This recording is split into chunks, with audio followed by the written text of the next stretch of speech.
Hello friends, आज का हमारा टॉपिक है एलोट्रॉप्स ऑफ कार्बन।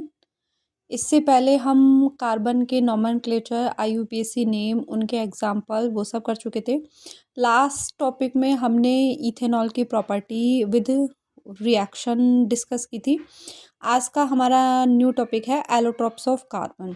एलोट्रॉप्स जो होते हैं वो एलिमेंट जो कि केमिकल स्ट्रक्चर तो उनकी सेम है बट वो physical structure different different show कर रहे हैं। It means they are called allotropes. अब सेम ऐसे ही कार्बन के जो एलोट्रॉप्स है वो केमिकल स्ट्रक्चर्स देखे उनकी, तो केमिकल स्ट्रक्चर तो उनकी सेम है लेकिन फिजिकल रूप से या फिर फिजिकल प्रॉपर्टीज उनकी डिफरेंट डिफरेंट शो हो रही होती है, तो वो सभी कार्बन के एलोट्रॉप्स कहलाते हैं। कार्बन के एलोट्रॉप्स जो होते हैं वो दो टाइप्स के होते हैं, क्रिस्टलाइन और नॉन क्रिस्टलाइन। क्रिस्टलाइन एलोट्रॉप्स वो होते हैं जैसे डायमंड, ग्रेफाइट, फ्लोरीन, ये सभी है क्रिस्टलाइन एलिमेंट्स है। और नॉन क्रिस्टलाइन है कोल, कोक, ये सभी क्या है, ईटीसी नॉन क्रिस्टलाइन है।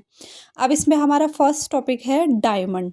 डायमंड नेम आपने वैसे सुना होगा कि हाँ, ज्वेलरी में डायमंड यूज़ किया जाता है, मोस्ट एक्सपेंसिव होता है, मोस्ट हार्डेस्ट होता है डायमंड। तो डायमंड जो है वो एक जो डायमंड के अंदर जो एक कार्बन होता है वो चार कार्बन से घिरा हुआ होता है। जैसे आप देख सकते हैं एक कार्बन है, ये चार अलग अलग कार्बन से घिरा हुआ होता है। तो ये आपस में मिलकर कैसे स्ट्रक्चर बना लेते हैं, टेट्राहेड्रल स्ट्रक्चर बना लेते हैं। इट मीन्स ये आपस में कैसे लिंक होते हैं, टेट्राहेड्रल लिंक होते हैं। और इनकी जो ईच टेट्राहेड्रल यूनिट होती है वो कार्बन के बॉन्ड के साथ जब कंसिस्ट होकर थ्री डायमेंशनल स्ट्रक्चर में अरेंज होते हैं। किस तरह से अरेंज होते हैं, थ्री डायमेंशनल स्ट्रक्चर में अरेंज होते हैं। अब ऑब्वियसली कार्बन का एक जो एटम है वो चार अलग अलग कार्बन से घिरा हुआ है, कोई फ्री इलेक्ट्रॉन यहाँ पर है नहीं। प्लस थ्री टेट्राहेड्रल और जो हेक्सागोनल स्ट्रक्चर है ये इसको कंप्लीट स्ट्रॉन्ग कर देती है। इसीलिए जो डायमंड होता है वो हार्डेस्ट होता है। Plus diamond poor conductor of electricity, और यू कैन से कि बैड कंडक्टर ऑफ इलेक्ट्रिसिटी है, क्योंकि डायमंड के पास कोई फ्री इलेक्ट्रॉन नहीं है। तो इसलिए डायमंड क्या है, एक्सट्रीमली हार्ड है, plus bad conductor of electricity है। डायमंड के यूजेस अगर आप देखें तो डायमंड के यूजेस जो है जैसे ग्लास कटिंग में यूज़ होता है, क्योंकि हार्डेस्ट है तो ऑब्वियसली ग्लास को भी इजीली कट कर लेता है। इसके अलावा डायमंड ज्वेलरी में यूज़ होता है। ओके, नेक्स्ट आप एलोट्रॉप्स में दिया हुआ है ग्रेफाइट और फ्लोरीन।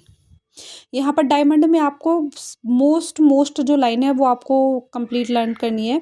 एक तो थ्री डायमेंशनल स्ट्रक्चर हम इसके लर्न करेंगे, टेट्राहेड्रल स्ट्रक्चर बना रहा है इसकी वो हम लर्न करेंगे। इसके अलावा इसका जो कार्बन है वो फोर अलग अलग कार्बन से, एटम जो है इसका फोर अलग अलग कार्बन से लिंक्ड है, ये हमें लर्न करना है।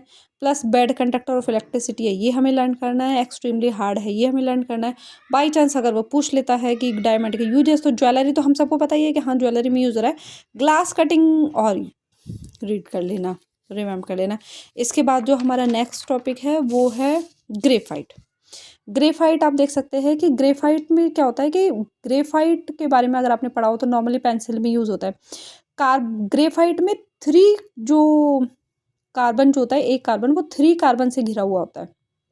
तो ऑब्वियसली उसका जो एक कार्बन होगा, मतलब ये जो कार्बन है वो थ्री कार्बन से घिरा हुआ है, तो एक साइड ये डबल बॉन्ड यूज करता है। ओके, तो ये ग्रेफाइट कैसे स्ट्रक्चर बना रहता है, हेक्सागोनल रिंग। क्या बनाता है, हेक्सागोनल रिंग। और इसमें ग्रेफाइट की जो रिंग में थ्री तो सिंगल बॉन्ड होते हैं और प्लस एक क्या होता है, डबल बॉन्ड होता है। अब थ्री सिंगल बॉन्ड है, एक डबल बॉन्ड है, तो इसका जो फ्री इलेक्ट्रॉन है वो इलेक्ट्रिसिटी कंडक्ट कर सकता है। प्लस इसके पास जो वांडरवाल फोर्स होता है वो वीक होता है। कैसा फोर्स होता है, वीक वांडरवाल फोर्स होता है। तो एक तो इलेक्ट्रॉन फ्री है तो ये इलेक्ट्रिसिटी कंडक्ट कर पा रहा है। दूसरा ये कि फ्री वांडरवाल वो वीक वांडरवाल फोर्स है ना, इसी वजह से ग्रेफाइट जो होता है स्लिपरी होता है। कैसा होता है, स्लिपरी। इसीलिए ग्रेफाइट ड्राई लुब्रिकेंट में यूज़ हो पा रहा है। Graphite as a dry cell में एज ए इलेक्ट्रोड भी यूज़ हो पा रहा है, क्योंकि इलेक्ट्रिसिटी भी कंडक्ट कर रहा है। और एक एज ए ये एक्सेप्शन भी है, because non metal generally electricity conduct नहीं करती हैं, लेकिन कार्बन का ये जो एलोट्रोप है ग्रेफाइट, ओनली ये इलेक्ट्रिसिटी कंडक्ट करता है। प्लस ये पेंसिल की जो लीड होती है उसमें भी यूज़फुल होता है। नेक्स्ट है हमारा फ्लोरीन।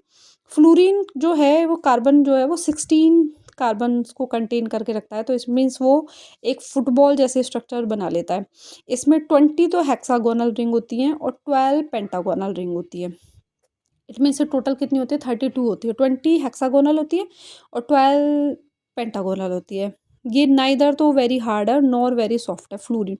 फ्लोरीन के बारे में ये भी है कि फ्लोरीन का जो डिज़ाइन था वो बंकिमस्टर फुलेर जो था उनके गॉडेसिक डोम से रिजेंबल कर रहा था, इसलिए उनको ऑनर देने के लिए इसको एज ए फ्लूरीन बोलने लगे। क्या बोलने लगे? फ्लूरीन। ओके। अब इसमें जो रिवर्स करना था यही था कि फर्स्ट ऑफ ऑल तो हम ये चेक करेंगे कि एलोट्रॉप की डेफिनेशन क्या है, उसके बाद ये चेक करेंगे कि एलोट्रॉप्स में कार्बन के जो दो टाइप्स के एलोट्रॉप है, क्रिस्टलाइन और नॉन क्रिस्टलाइन, वो चेक कर लेंगे। उसके बाद हम ये देखेंगे कि डायमंड की प्रॉपर्टी क्या है, टेट्राहेड्रल है, 3 डायमेंशनल स्ट्रक्चर बना रहा है, हार्डेस्ट है, ग्लास कटिंग में ज्वेलरी में काम आ रहा है, प्लस इसके स्ट्रक्चर देख लेंगे कि कार्बन 4 कार्बन से घिरा हुआ है। इसके अलावा हम देखेंगे कि ग्रेफाइट की जो स्ट्रक्चर है, ग्रेफाइट के स्ट्रक्चर एक कार्बन 3 कार्बन से है, जिनमें से 3 तो सिंगल बॉन्ड होते हैं, एक डबल बॉन्ड यूज़ होता है। प्लस ये कैसे रिंग बना रहा है, हेक्सागोनल रिंग बनाता है, गुड कंडक्टर, इलेक्ट्रिसिटी है, हीट है, लुब्रिकेंट में हेल्पलेस है, स्लिपरी है। फ्लोरीन 60 कार्बन के साथ है तो 20 हेक्सागोनल बनाता है और 12 पेंटागोनल बनाता है। नाइदर हार्ड है नॉर वेरी सॉफ्ट है। इसके अलावा भी अगर आपको कोई प्रॉब्लम हो तो आप कमेंट बॉक्स में आप मुझे कमेंट कर सकते हैं कि हाँ मैम मुझे इस टॉपिक में या फिर कहीं भी कोई प्रॉब्लम हो रही है कार्बन से रिलेटेड, तो आप मुझे कमेंट कर देना।